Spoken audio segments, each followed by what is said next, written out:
జీవితంలో ఒక్కసారైనా చేయాల్సిన యాత్ర చార్ధామ్. లత గారి ఆధ్వర్యంలో సంప్రదించండి. నమస్తే, వెల్కమ్ టు సుమన్ టీవీ. నేను పద్మిని. ప్రస్తుతం పాటు ప్రముఖ ఆధ్యాత్మికవేత్త, వేద పండితులు, జ్యోతిష పండితులు, రాజశ్యామల ఉపాసకులు నిశాంత్ శర్మ గారు మనతో పాటు ఉన్నారు. మాట్లాడదాం. నిశాంత్ గారు నమస్కారం అండి. మహాదేవ. మనం లాస్ట్ వీడియోలో అనుకున్నట్టుగా వైశాఖ మాసం అంటేనే వైశాఖ మాసం. అసలు శంకర జయంతి రాబోతోంది. రామానుజాచార్యుల వారి జయంతి కూడా అదే రోజున అదే తిథి నాడు పుట్టారు. ఇయర్స్ వేరైనప్పటికీ అదే తిథి నాడు పుట్టారు. అది రేపు 21వ తారీఖు, ఏప్రిల్ 21వ తారీఖు శంకర జయంతి. మరి స్వామివారికి అసలు ఏమిచ్చి ఆయన రుణం తీర్చుకుంటామండి? ఒక సౌందర్య లహరననా, లేకపోతే అసలు ఆయన స్థాపించినటువంటి పీఠాలని మాట్లాడనా, లేకపోతే అసలు దేని గురించి తీసుకోవాలి? కనకదార స్తోత్రం అననా? అసలు ఎంత అపర శంకరులే అది చేయగలరు. అద్భుతం. స్వామివారి కృతజ్ఞతని మనం ఆవిష్కరించాలి. ఆ రోజున ఎలా వినియోగించుకోవాలి, ఏం చేయాలి ఆ రోజున, ఒక్కసారి మీ ద్వారా. గురవే సర్వలోకానాం భిషజే భవరోగిణాం నిధయేత్ సర్వ విజ్ఞానాం దక్షిణామూర్తయే నమః.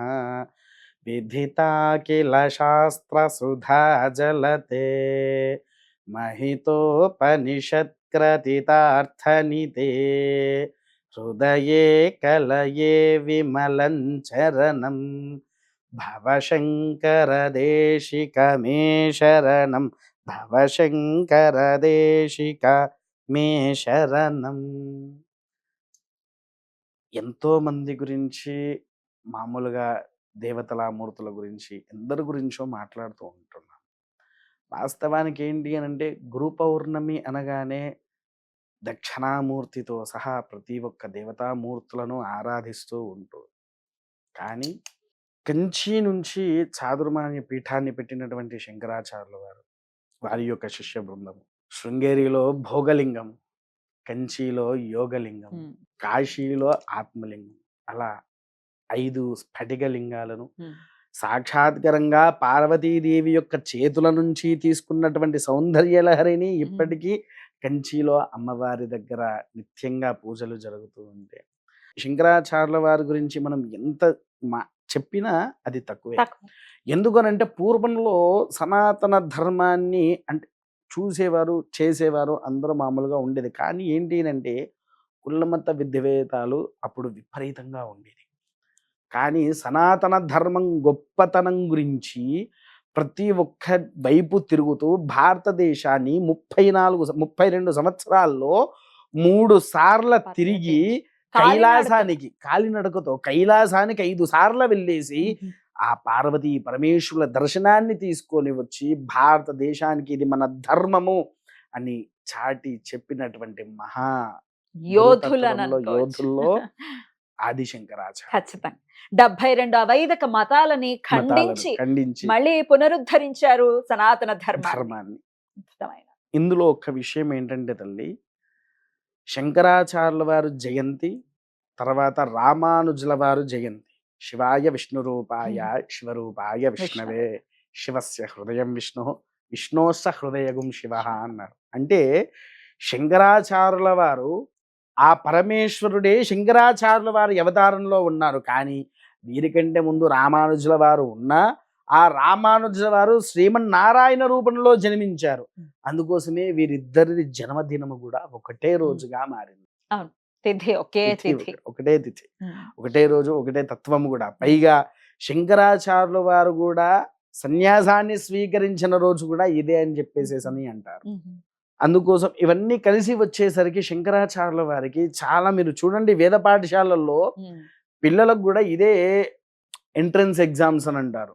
శంకర్ జయంతి రోజే పెడతారు వేద పాఠశాలలో. తర్వాత పూర్వపు విద్యార్థులు ఉంటారు, సంవత్సరానికి ఒక్కసారి పరీక్ష, వారు చదివినంత పరీక్ష ఉంటది. అది కూడా శంకర్ జయంతి రోజే పెడతారు. పెట్టేసేసి వేద పాఠశాలలో చూడాలండి ఆ వైభవము. మనం శంకరాచార్యుల వారి గురించి మనం ఇక్కడ ఇదంతా ఎలా మాట్లాడుకుంటున్నామో దీనికి 100 రెట్లు ఒక వేద పాఠశాలలో ఉంటది. ఎందుకంటే శంకరాచార్యుల వారి యొక్క రూపాన్ని తయారు చేసి అక్కడ పెట్టి స్థాపించి విగ్రహ రూపంలో ఆ వారికి జరిగే అభిషేకము కావచ్చు, అక్కడ జరిగే వేద ఘోష, ఒక్కొక్కరు ఆ వేదం గురించి ఇంకా మనం వల్లించాల్సిన అవసరం లేదు. అందరూ కలిసి ఏకకంఠముతో చదువుతూ ఉంటే అది ఎంత వినసొంపుగా ఉంటది తల్లి. ముఖ్యంగా ఘన, జఠ వంటివి. అవి చదువుతూ ఉంటే మన మనసు అంతా ఒక ఆహ్లాదకరంగా ఉంటుంది. అయితే వీటిని మనం ఇంట్లో ఆ రోజు శంకర జయంతిని ఏ విధంగా చేసుకోవాలి? కొంతమంది ఏం చేస్తారు, మా గురువు ఈయనే అని చెప్పేసేసి గురు పౌర్ణమి రోజు వచ్చినందుకు గురువు దగ్గరికి వెళ్తారు, పాద పూజలు చేస్తారు, పెడతారు. కానీ అసలైతే గురుతత్వంగా మారింది వైశాఖ మాసంలోనే. గురుతత్వ ప్రారంభమైందే ఈ వైశాఖ మాసంలో. ఎందుకోసము అంటే శంకరాచార్యుల వారు, రామానుజుల వారు జయంతిగా మారినటువంటిది మొదలుగా గురు భగవంతుడి రూపంలో మనకు వైశాఖ మాసంలోనే ప్రారంభం. మనం ఏం చేయాలి, ఒక ఆది శంకరాచార్యులు గారి యొక్క ఫోటో, వేదం నేర్చుకున్న వారు వారి గురువు గారికి తర్వాత మీలో ఎవరైతే గురువు ఉంటారో వారికి వస్త్రదానము చేయాలి. ఆ రోజు వస్త్రదానము చేయాలి. వీలైతే పాద పూజ గనక ఆ రోజు జరిగితే అత్యంత అమోఘమైనటువంటి సరస్వతి అనుగ్రహాన్ని పొందుతాము. ఎందుకంటే ప్రపంచంలో ఏ గురువు కూడా, మనకున్న ఏ గురువులు కూడా అందించని గొప్ప శ్లోకాలను శంకరాచార్యుల వారు మనకు అందించారు. 100%.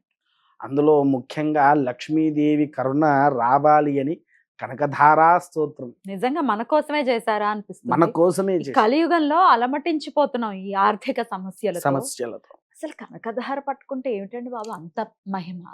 అసలు చదివినంత మాత్రాన్ని ఒక్క 40 రోజులు చేస్తే అంతే, అసలు తిరుగులేని ఫలితం. అసలు అందుకోసమే అది మన శంకరాచార్యుల వారు ఆ సరస్వతి జ్ఞానాన్ని పొందినవారు. ఆ సరస్వతీదేవి అనుగ్రహం రావాలి అనుకునే ప్రతి ఒక్కరూ, అందుకోసమే చూడండి వేద పాఠశాలలో ఉండే విద్యార్థులు ఇవన్నీ ఆచరిస్తారు. అక్కడ ఆచరించేసరికి వారు ఎంత చదువుకున్నారో వాడికి మేధాశక్తి పెరుగుతూనే ఉంటది. అంటే ఒక పెన్సిల్ షార్ప్నర్ లో పెట్టి చెక్కుతూ ఉంటే ఎలా షార్ప్ అవుతూ ఉంటుందో, ఆ వేద పాఠశాలలో ఉండే విద్యార్థుల యొక్క మెదడు అలా షార్ప్ అవుతూనే ఉంటుంది.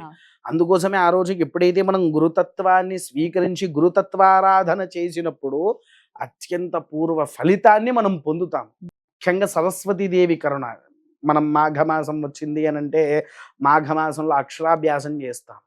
కానీ మాఘమాసంలో కాకుండా ఇదే శంకరాచార్యుల వారి జయంతి రోజున శృంగేరిలోకి వెళ్ళినా, లేదా మన భాసరా అయినా, ఇక్కడ వర్గలను ఉంటది అమ్మవారి దేవాలయం.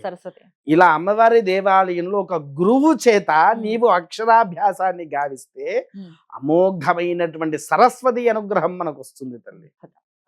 అందుకోసమే ఆ శంకరాచార్యుల వారి గురించి మనం ఎంత మాట్లాడినా సరిపోదు, అసలు సరిపోదు. ఎందుకంటే ఆయన చరిత్ర అనేది నాది జీవించింది 32 సంవత్సరాలైనా ఆయన చరిత్ర అమోఘమైన చరిత్ర. తెలుసుకునేటటువంటి ప్రయత్నం ఖచ్చితంగా చేయాలి ప్రతి ఒక్కరు కూడా. శంకర విజయం ఒక్కసారి చదివితే అసలు అద్భుతం. అద్భుతం అసలు ఇంకా వేరే ఏ తిరుగు ఉండదు తల్లి. అంతే అద్భుతం. శంకరుల యొక్క అనుగ్రహం ప్రతి ఒక్కరి పట్ల ఉండాలి. మరి ఎంతలా ఆయన మీద ప్రేమను పెంచుకుని ఉన్నారో రీసెంట్ టైమ్స్ లో ఆయన గురించి ఒక్క పన్నెత్తి మాట్లాడినందుకు ఎంతమంది రివర్స్ అయ్యారో మేము చూసాం, మనం అందరం చూసాం. అంటే ఆయన మీద బోల్డ్ అంత ప్రేమ ఉంది అనేది అర్థమైంది. చాలా సంతోషం. అది చాలా చాలా అద్భుతంగా తెలియజేశారండి. Thank you so very much. నమస్కారం అండి. మహాదేవ.